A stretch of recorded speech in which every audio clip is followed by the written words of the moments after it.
Ruth, chapitre 1. À l'époque où les chefs gouvernaient Israël, une famine survint dans le pays. Un homme de Bethléem en Juda partit séjourner avec sa femme et ses 2 fils dans la campagne du pays de Moab. Cet homme s'appelait Élimélec, sa femme Noémie et ses 2 fils Malon et Kilion. Ils faisaient partie des Éphrasiens de Bethléem en Juda. Ils parvinrent en Moab, dans la campagne, et s'y établirent. Élimélec, le mari de Noémie, mourut là, et elle resta seule avec ses 2 fils. Ils épousèrent des femmes moabites, dont l'une s'appelait Orpa et l'autre Ruth. Ils demeurèrent là une dizaine d'années, puis Malon et Kilion moururent à leur tour, et Noémie resta seule, privée à la fois de ses 2 fils et de son mari. Lorsqu'elle apprit que l'Éternel était intervenu en faveur de son peuple et qu'il lui avait donné de quoi se nourrir, Noémie se mit en route avec ses 2 belles-filles pour rentrer du pays de Moab. Elles quittèrent donc ensemble l'endroit où elles s'étaient établies et prirent le chemin du pays de Juda. Alors Noémie dit à ses 2 belles-filles, « Allez, et rentrez chacune dans la famille de votre mère. Que l'Éternel soit bon pour vous, comme vous l'avez été pour ceux qui sont morts et pour moi-même. Qu'il vous donne à chacune de trouver le bonheur dans un nouveau foyer. » Puis elle les embrassa pour prendre congé.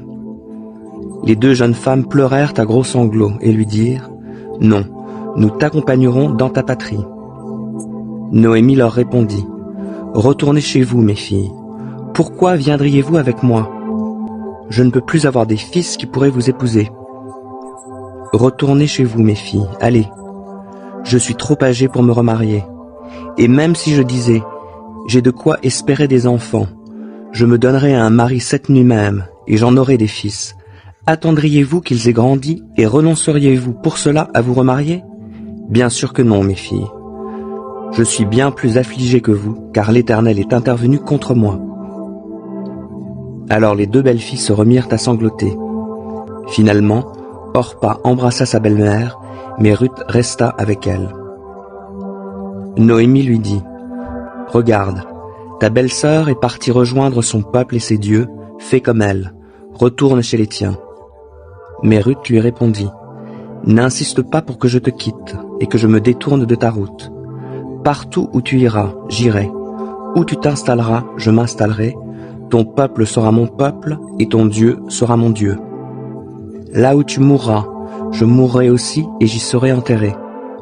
Que l'Éternel me punisse avec la plus grande sévérité, si autre chose que la mort me sépare de toi. » Devant une telle résolution à la suivre, Noémie cessa d'insister, et elles s'en allèrent toutes 2 ensemble jusqu'à Bethléem. Leur arrivée là-bas mit toute la localité en émoi. « Est-ce bien la Noémie ?» demandèrent les femmes. Elle leur répondit, « Ne m'appelez plus Noémie, l'heureuse, appelez-moi Mara, l'affligée, car le Tout-Puissant m'a beaucoup affligée. Je suis partie d'ici comblée, et l'Éternel m'y fait revenir les mains vides. Alors pourquoi m'appeler encore Noémie, quand l'Éternel s'est prononcé contre moi, et que le Tout-Puissant m'a plongé dans l'affliction? » C'est ainsi que Noémie et sa belle-fille, Ruth, la Moabite, revinrent des plaines de Moab. Lorsqu'elles arrivèrent à Bethléem, c'était le début de la moisson de l'orge. Ruth 2. Noémie avait un parent du côté de son mari, un homme de valeur influent, de la famille d'Élimélec, nommé Boaz. Ruth la Moabite dit à Noémie, « Permets-moi d'aller au champ ramasser des épis laissés par les moissonneurs. J'irai derrière celui qui m'accueillera aimablement. » Noémie lui répondit, « Va, ma fille. » Ruth partit donc et se mit à glaner dans les champs derrière les moissonneurs. Il arriva par hasard qu'elle se trouvait dans un champ appartenant à Boaz, ce parent d'Élimélec. Un peu plus tard, Boaz lui-même vint de Bethléem et salua les moissonneurs en leur disant « Que l'Éternel soit avec vous. » Ils lui répondirent « Que l'Éternel te bénisse. » Boaz demanda au serviteur qui était responsable des moissonneurs « À qui est cette jeune femme ?» Le responsable des moissonneurs lui répondit « C'est la jeune Moabite qui est revenue avec Noémie des plaines de Moab. Elle nous a demandé la permission de glaner les épis entre les gerbes derrière les moissonneurs. Elle est venue ce matin et depuis, Elle a été à pied d'œuvre jusqu'à maintenant, et s'est à peine reposée un instant. Boaz dit à Ruth, « Écoute bien, ma fille, ne va pas glaner dans un autre champ, reste ici et suis mes servantes. Regarde bien où mes hommes moissonneront, et suis les femmes qui ramassent les épis. J'ai interdit à mes serviteurs de t'ennuyer, et si tu as soif, va boire aux cruches qu'ils ont remplies. » Ruth s'inclina jusqu'à terre, se prosterna et lui dit, « Pourquoi m'accueilles-tu avec tant de faveur, et t'intéresses-tu à moi qui ne suis qu'une étrangère ?» Boaz lui répondit, « On m'a bien raconté tout ce que tu as fait pour ta belle-mère après la mort de ton mari.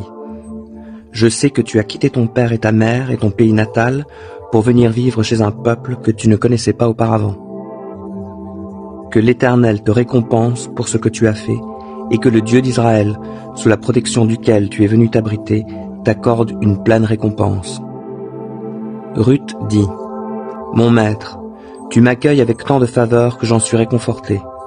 Tes paroles me touchent, moi ta servante, bien que je ne sois pas au même rang de tes servantes. » À l'heure du repas, Boaz lui dit, « Approche-toi et viens prendre un morceau de pain, trempe-le dans la vinaigrette. » Alors elle s'assit à côté des moissonneurs, et Boaz lui offrit des épis grillés.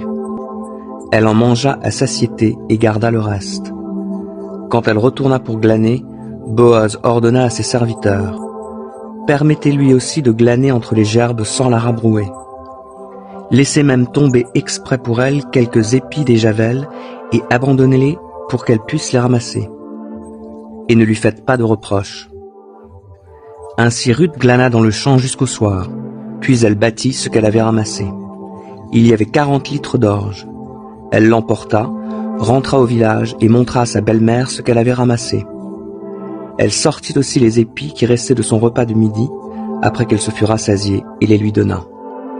Sa belle-mère lui demanda, « Mais où donc as-tu glané aujourd'hui? Dans quel champ as-tu travaillé? Que l'Éternel bénisse celui qui a eu pour toi tant d'attention. » Alors Ruth raconta à sa belle-mère chez qui elle avait travaillé, et lui apprit qu'il s'appelait Boaz. Noémie dit à sa belle-fille, « Que l'Éternel le bénisse. L'Éternel n'a cessé d'être bon envers nous les vivants, comme il l'a été envers ceux qui sont morts. » Puis elle ajouta, « Cet homme est notre proche parent, l'un de ceux qui ont le devoir de prendre soin de notre lignée. » Alors Ruth la Moabite reprit, « Il m'a même dit, « Reste avec mes serviteurs jusqu'à ce qu'ils aient fini toute ma moisson. » Noémie lui répondit, « C'est bien, ma fille, continue d'aller avec ses servantes, ainsi tu ne risqueras pas de te faire maltraiter dans un autre champ. » Ruth resta donc avec les servantes de Boaz pour glaner jusqu'à la fin de la moisson des orges, puis de celle des blés, et elle habitait avec sa belle-mère. Ruth 3. Noémie, la belle-mère de Ruth, lui dit un jour, « Ma fille, je ne veux pas négliger de te chercher une situation qui te rende heureuse. Tu sais que Boaz, avec les servantes duquel tu as travaillé, est notre parent. Ce soir, il doit vanner l'orge amassée dans l'air. Lave-toi donc et parfume-toi, puis mets tes plus beaux habits et rends-toi à l'air où il bat son orge. Mais ne fais pas connaître ta présence avant qu'il ait fini de manger et de boire. Quand il se couchera pour dormir, note bien l'endroit où il s'installe. Approche-toi, écarte la couverture pour lui découvrir les pieds, et puis couche-toi là. Il te dira alors ce que tu devras faire. » Ruth lui répondit, « Je ferai tout ce que tu me dis. » Elle descendit dans l'air et suivit toutes les instructions de sa belle-mère. Boaz mangea et but, et il fut très content. Puis il alla se coucher au bord du tas d'orge. Alors Ruth s'approcha tout doucement, elle écarta la couverture pour découvrir ses pieds et se coucha là. Au milieu de la nuit, Boaz eut un frisson. Il se pencha en avant et s'aperçut qu'une femme était couchée à ses pieds. « Qui es-tu » lui demanda-t-il. « Je suis Ruth, ta servante. Veuille me prendre sous ta protection, car en tant que proche parent, tu es responsable de moi. »« Que l'Éternel te bénisse, ma fille, lui dit-il. Ce que tu viens de faire est une preuve d'amour envers ta belle-mère encore plus grande que ce que tu as déjà fait. En effet, tu aurais pu courir après les jeunes hommes, qu'ils soient pauvres ou riches. Maintenant, ma fille, ne t'inquiète pas. je ferai pour toi tout ce que tu demandes, car tous les gens de l'endroit savent que tu es une femme de valeur. Il est vrai que j'ai envers toi la responsabilité d'un proche parent, mais il existe un parent plus direct que moi. Passe ici la fin de la nuit, et demain matin, nous verrons si cet homme veut s'acquitter envers toi de sa responsabilité de proche parent. Si oui, qu'il le fasse. S'il refuse, je te promets, aussi vrai que l'Éternel est vivant, que je m'en acquitterai envers toi. En attendant, reste couchée jusqu'au matin.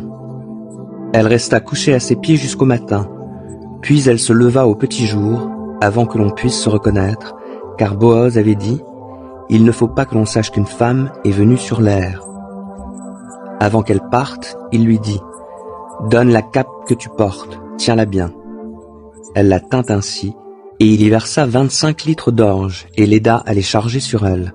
Puis elle rentra à la ville. Quand elle arriva chez sa belle-mère, celle-ci lui demanda « Comment les choses se sont-elles passées, ma fille ?» Alors Ruth lui raconta tout ce que cet homme avait fait pour elle.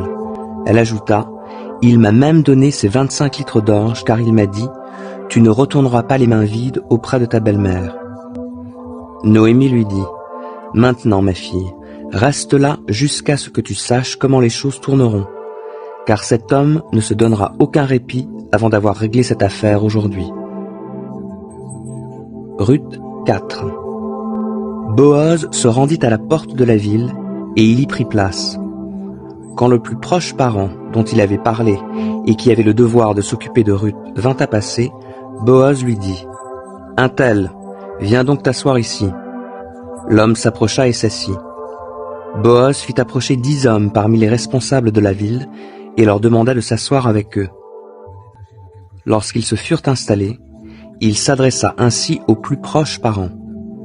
Noémie, qui est revenue du pays de Moab, met en vente le champ d'Elimelech, notre parent.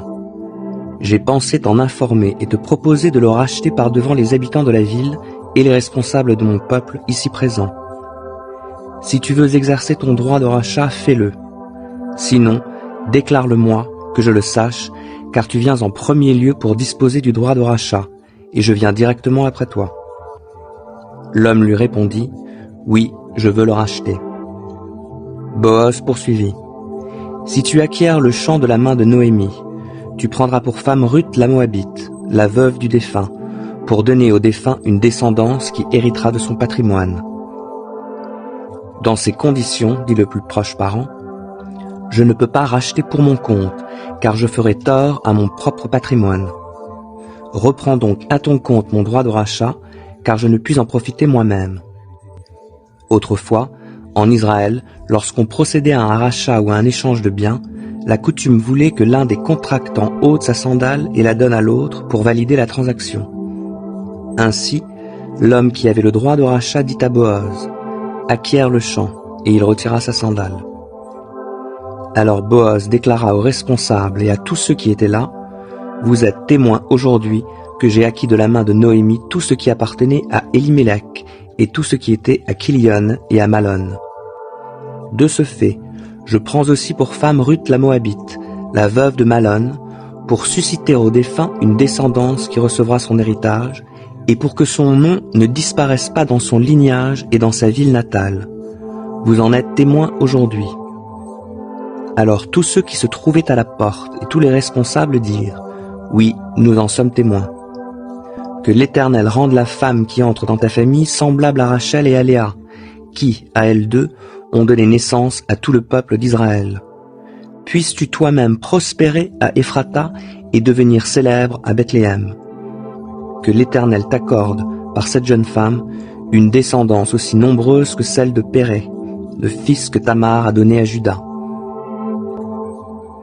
C'est ainsi que Boaz prit Ruth pour femme. Lorsqu'il se fut uni à elle, l'Éternel accorda à Ruth de devenir enceinte, et elle donna naissance à un fils. Les femmes de Bethléem dirent à Noémie, « Béni soit l'Éternel, qui ne t'a pas privé d'un soutien de famille. Que son nom devienne célèbre en Israël. Il te rendra une raison de vivre et prendra soin de toi dans tes vieux jours, puisque c'est ta belle-fille qui t'aime, qui t'a donné ce petit-fils. Elle vaut mieux pour toi que 7 fils. » Noémie prit le nouveau-né et le serra sur son cœur. C'est elle qui se chargea de l'élever. Les voisines s'écrièrent « Noémie a eu un fils » et elles lui donnèrent le nom d'Obed. Obed fut le père d'Isaïe et le grand-père de David. Voici la liste généalogique de Péré.